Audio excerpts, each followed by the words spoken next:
ராஜேஸ்வரிய காரி துப்பிய விஜய். என்னடா சொல்ற? ராஜேஸ்வரிய காரி துப்புனார். ஆமாங்க, காரி துப்புனோட மட்டும் இல்லாம கழுத்தை நெரிச்சு கொல்ல போறாரு நம்ம விஜய்.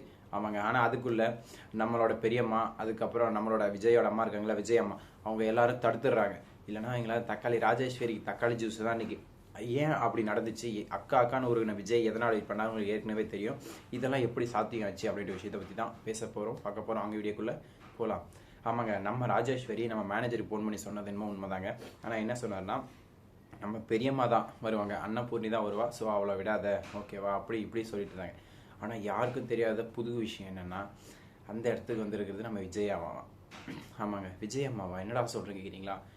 இவங்க மேலே நம்பிக்கை இல்லாமல் இவங்களுக்குன்னு ஒரு வக்கீல் இருக்கிறப்போ ஊரெல்லாம் போய் வக்கீல் எதுக்கு தேடிட்டு இருக்காங்க சொல்லுங்கள்? ஒரே ஒரு காரணம் தான், நம்ம ராஜேஸ்வரியை டைவெர்ட் பண்ண.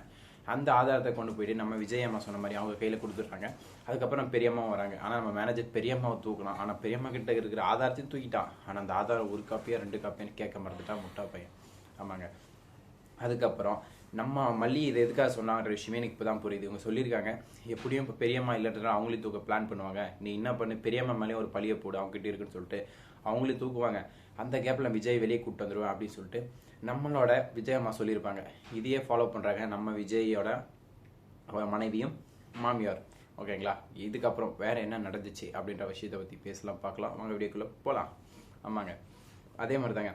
அவங்க உள்ளே போயிட்டு வாதாடி இந்த ப்ரூஃப்லாம் கொடுத்து இவங்க மேலே எந்த தப்பு இல்லை, எல்லாம் தப்பு பண்ணதும் அவங்க தான், அதுக்கான ப்ரூஃபு எல்லாமே இதுதான், பார்த்துக்கங்க, இதை தவிர்த்து வேறு எதுவும் கிடையாது. ஆனால் இதை சொன்னால் அவங்க ஒத்துக்க மாட்டாங்க. அதனால தான் இந்த ப்ரூஃப் ரெடி பண்ணுறதுக்காக ஒரு வாய்தா கட்டும். அதே மாதிரி கொடுத்துட்டீங்க, இப்போ இந்த ஆதாரத்தை கொண்டு வந்து சப்மிட் பண்ணிட்டோம், இதுக்கப்புறம் அவங்க மேலே என்ன ஆக்ஷன் எடுப்பீங்க அப்படின்றது நீங்களே முடிவு பண்ணிக்கோங்க. கோர்ட்டு கையில் ஒப்படைச்சிடுறாங்க. அதுக்கப்புறம் விஜயை ஒரு வேளை ரிலீஸ் பண்ணிடுறாங்க. இன்னொரு பக்கம் ஷேர் ஹோல்டர்ஸ் அவங்க எல்லாருமே வந்து விஜய் கிட்ட மன்னிப்பு கேட்குறாங்க.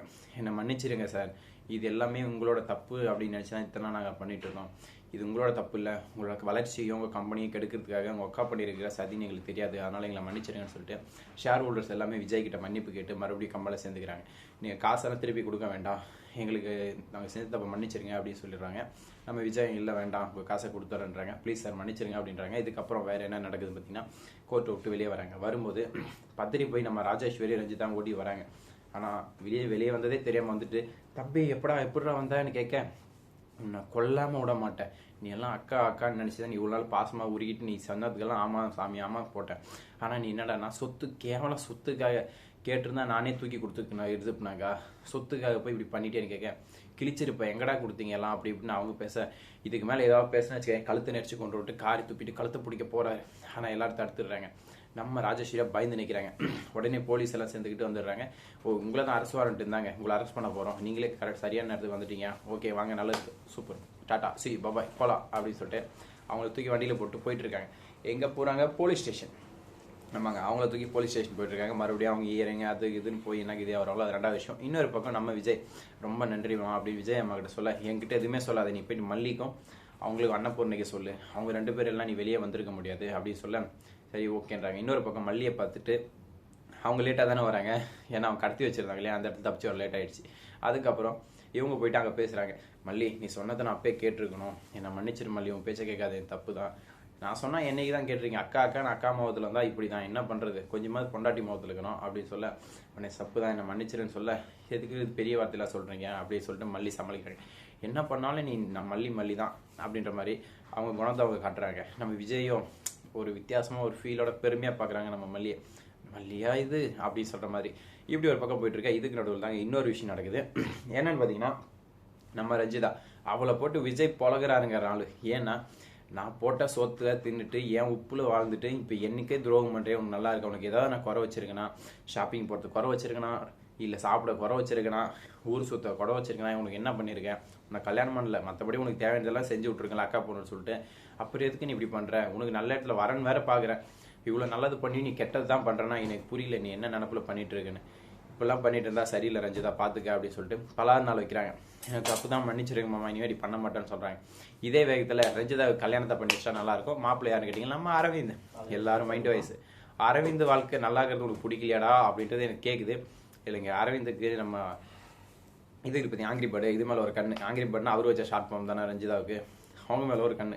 ஆங்கிரி பேர்டுக்கும் அரவிந்த் மேலே கண்ணு இல்லை, ஆனால் கண்ணை உருவாக்கணும், அதுதான் நம்ம வேலை. ஸோ அதனால் 2 பேருக்கு கல்யாணம் பண்ணி வச்சுட்டா அவங்க வாழ்க்கை ஜம்முன்னு கும்முன்னு போயிடும். நீ அவுத்து போட்டு ஆடாதரா கொஞ்சம் கம்முனுறா. இப்போ உன் வீடியோ தெரியுதுடா கொஞ்சம் கம்முனுறா. இதுக்கு அப்புறம் இப்படி ஒரு பக்கம் போயிட்டு இருக்க, வேற என்னென்ன சுவாரஸ்யமாக நடக்க போகுது அப்படின்ற விஷயத்தை பற்றி பேசலான்றதுக்குள்ள பின்னாடி ஒருத்தர் வந்து சொக்காயை கழட்டிட்டு உட்காந்து விருப்பத்தி நிற்கிறான்.